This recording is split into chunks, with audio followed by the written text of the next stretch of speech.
यति बेला cinema हलहरूमा 4वटा Nepali film प्रदर्शन भइरहेका छन्।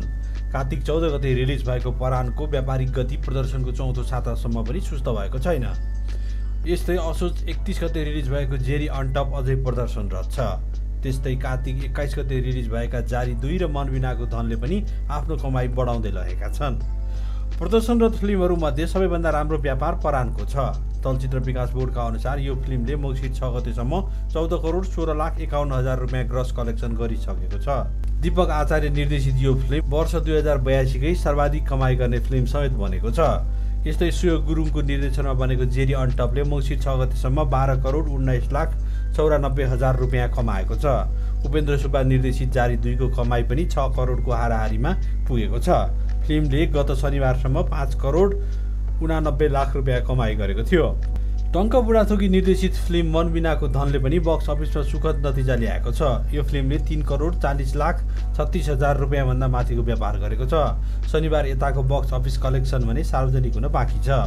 हलमा प्रदर्शनरत यी 4 फिल्मको कुल कमाई जोड्दा 35 करोड रुपियाँ भन्दा माथि हुन आउँछ। यो कमाई असोज 31 देखि मङ्सिर 6 गतेसम्म मात्र 35 दिनको हो। यो अवधिमा तिहारमा प्रदर्शनमा आएका वरिष्ठ बलराम, सोल्टिनी र मैझारोको व्यापार जोड्दा यो अङ्क अझ बढ्छ। यद्यपि यी फिल्महरू अहिले ठुला मल्टिप्लेक्स चेनबाट उत्रिसकेका छन्। प्रदर्शनरत 4 फिल्मको कुल टिकट बिक्री सङ्ख्या 12 लाख भन्दा बढी छ, जसमा परानको मात्र 4,79,000 भन्दा बढी टिकट बिक्री भएको छ।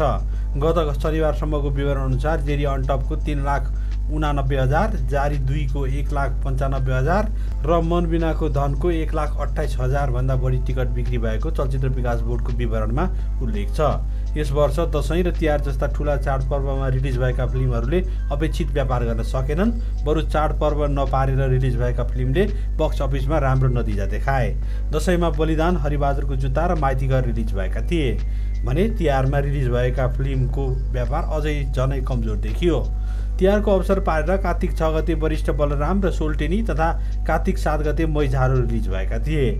विकास बोर्डले दिएको यी फिल्मको कार्तिक 22 गतेसम्मको विवरण अनुसार वरिष्ठ बलरामले 2 करोड 56 लाख र मैझारोले 1 करोड 4,29,000 रुपियाँ ग्रस कमाई गरेका थिए।